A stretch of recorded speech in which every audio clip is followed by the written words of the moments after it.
Hi everyone, welcome to another new video. In today's video, I will be reviewing the Hitoto 24 color watercolor set, part of the MeiLiang Paul Rubens family products. This brand is known for its affordable art supplies, and let's see how these watercolor hold up. So even though this set was sent to me for review, as always, I'll share my most honest and genuine thought with you and let you know what are the good and the bad points so that you can decide if you would like to get this one on your own. So here's the watercolor set. It's called Hitoto, or in Chinese is Hitoto tubular watercolor.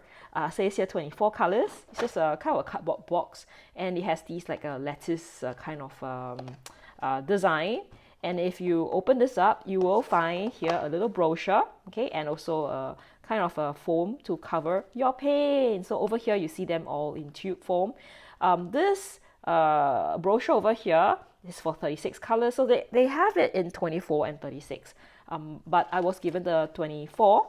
And in this brochure, they gave a little introduction to the brand, Paul Rubens brand, actually. So you have the English and the Chinese description over here. Some information about the watercolor.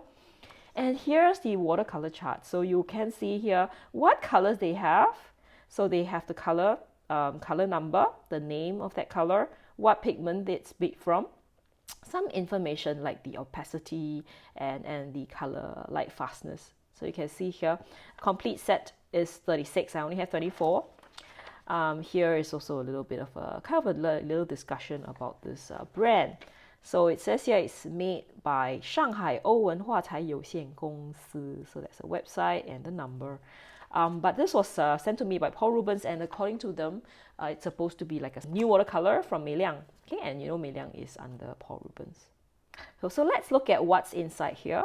So you will see that the tubes are like, I think, kind of nicely designed. Like they kind of followed the pattern of the packaging with the red and yellow lattice design. And then over here, you'll see that each tube is about 12 mils, if I am not wrong, over here, as you can see. And they have the opacity, the light fastness, and the color information. The manufacturer, so it says here, 浙江鲁本斯科技有限公司. So it seemed to be made by Rubens, Paul Rubens. I will be swatching all these out on the sketchbook that they sent me. Okay, so that you get to see the colors. So the packaging is minimal, but very functional, I would say. It holds them up. They don't like kind of run around. And 12 mil of watercolor in a tube is quite generous, because normally, you know, normally paint comes in 15 mils and like kind of like 5 mils. So this is kind of the in-between.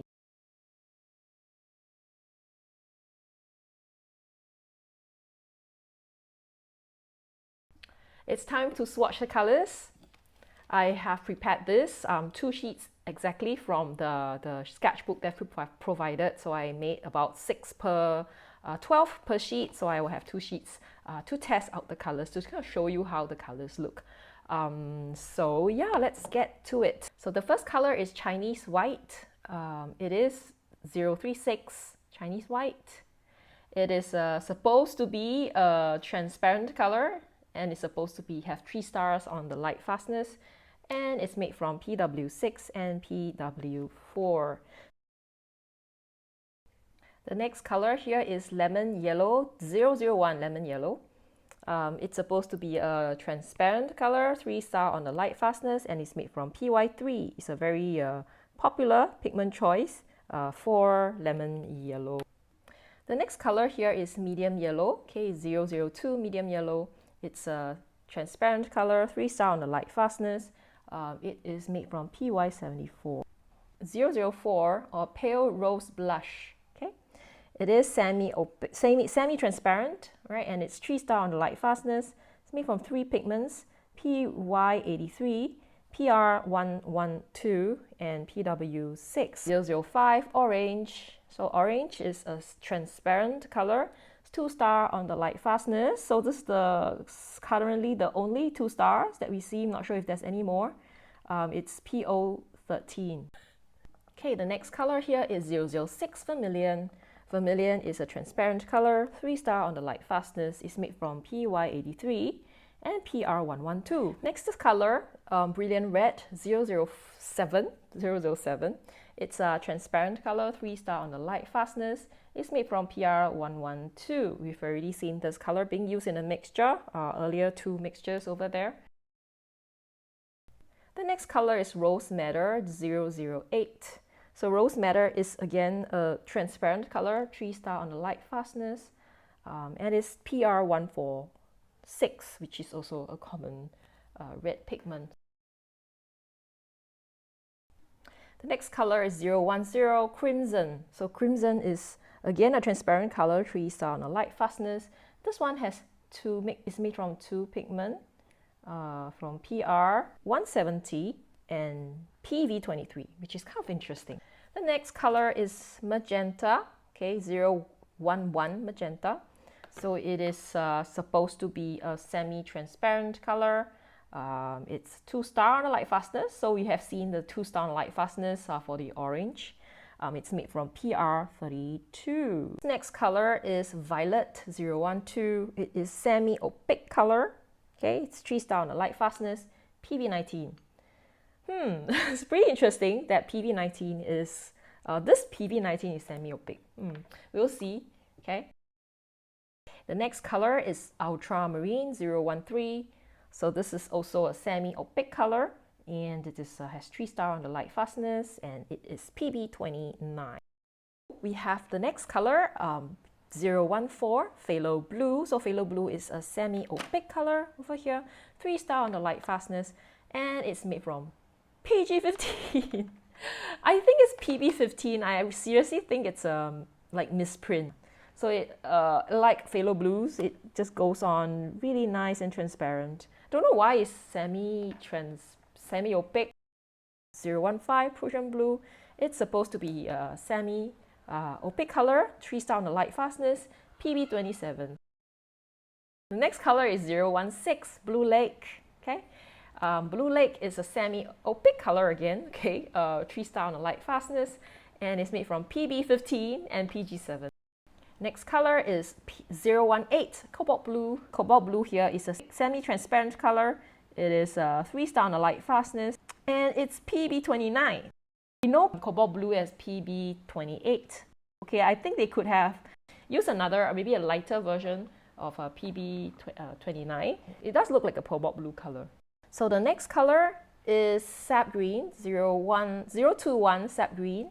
So Sap Green is supposed to be transparent, 3-star on the light fastness. It's made from PG7 and PY83. Okay. The next one is 023 Viridian Green. Okay, the Viridian Green here is a semi-transparent color, 3-star on the light fastness, and it is PG7. It's a very common pigment use for Viridian. Next we have Yellow Ochre 027 Yellow Ochre. It is a semi-opaque color, 3-star on the light fastness, and it is PY43. Next we have 029 Burnt Sienna.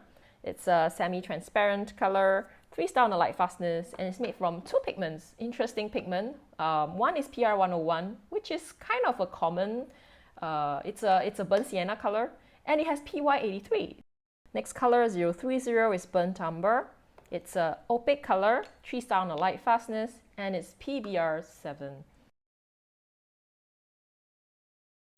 This next one is 031 Raw Umber. So Raw Umber is semi-transparent color, 3-star on the light fastness, and it is again PBR7. Next we have 035 Payne's Grey. So Payne's Grey is a semi-transparent color, 3-star on the light fastness. It's made from PBK7 and PB29. And then finally we have the last color, 034 Ivory Black. It's an opaque color, okay, 3-star on the light fastness, PBK7. I am squeezing them into half pans or tiny pans to just see how they dry, because you know, tube paints do perform very differently from dry paint. I've been drying this for about a week. Some of these did dry quite well. Some did not dry very well, like this one. Yeah, but there is there is no cracking. Some of the paint so dry that they cracked up, and then they don't adhere to the container, and they just fall off. I don't see that these will develop any of these problems. I will be painting this. I printed a line work that I did on a watercolor paper.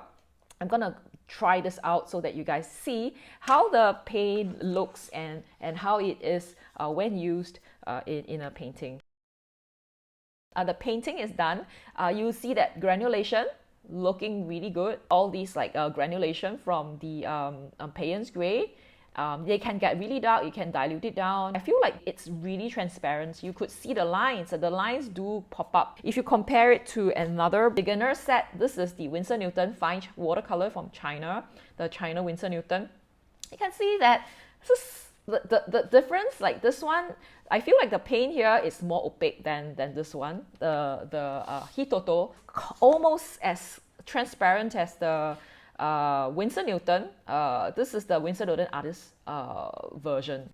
So here are some pros and cons. So some positive is that they have very vibrant colors. So as you can see from here, the colors just kind of, they are so rich, and they kind of leap off the page.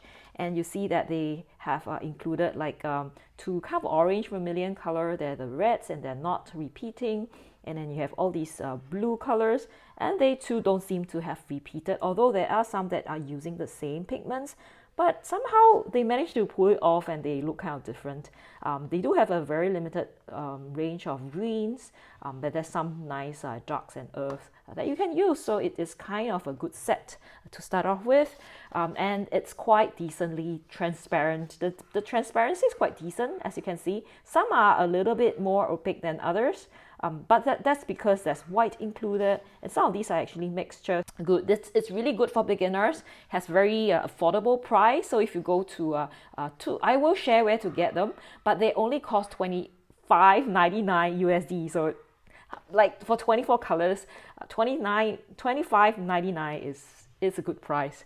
Some negatives, they don't use a huge range of pigments, and most of them are kind of just the very standard pigments, and some of the pigments are kind of reused in some other colors, and there is a little bit of a discrepancy in the labeling as to the phthalo blue, and then and of course some of the colors, I feel like the burnt umber and the raw umber, they're not very different. They look quite similar. I thought the burnt sienna could be more red. I feel it's a bit too orangey, like it's a little bit like a queen burnt orange, then a burnt sienna. I'm more used to like a kind of reddish tone. Okay, and there is not a lot of granulation or granulating colors for people who want, like, you know, special colors. So the only granulating ones are probably the burnt sienna, the two blue, the ultramarine blue and the cobalt blue, and then the burnt umbers, the yellow ochre, the Payne's gray, and the black. It's a very small problem, but they kind of equate the opacity to the dark, how dark the color is, which I think it's not very true, because some of these are actually very transparent, but it says here semi-opaque, which is, I don't know. And on the sketch, I use a paper from the sketchbook, and it does hold up quite well. It doesn't buckle too much. And it's quite decent. You could lift colors, and this is one of the paintings that I did. Other than the red, which is a Hobin color, there's actually two other colors, and they are from the Hitoto set, and I think they look really good. Especially, can you see like the blue? Like, can you see the granulation that's going on? Like, it does look really good. Like, this is really nice. Overall, I think the Hitoto 24 color set is great for beginners or people who are just hobbyists. It may not replace artist grade paint, but for its price, it performs really, really well. If you're starting out in watercolor, you might get this set first, and then once you get used to it and you would like to explore, you could go for the more expensive one or add on, you know, with other colors. So if you're starting on your watercolor journey and needs an affordable set for practice, this is a good option, all right? So if you would like to know where to get this, if you're interested in trying this one out for yourself, here's some places you can find it. You can find it directly in Lightwish official website. They do offer international shipping. So for people in Singapore or other parts of the world, That's not like, yeah, not Amazon USA. You can get it. And you can also consider checking Amazon. I will put both links in a video description below, so feel free to explore and find a set that suits you, your needs. Okay? Have you tried the Hitoto watercolor? Let me know your thoughts in the comments. And if there is any other beginner set that you would like to suggest, do feel free to just put it in the comments. What other sets have you tried and that you think it's really good? Okay? If you enjoyed this review, don't forget to like this, subscribe, and hit the notification bell for more art supply reviews. Okay, bye bye everybody.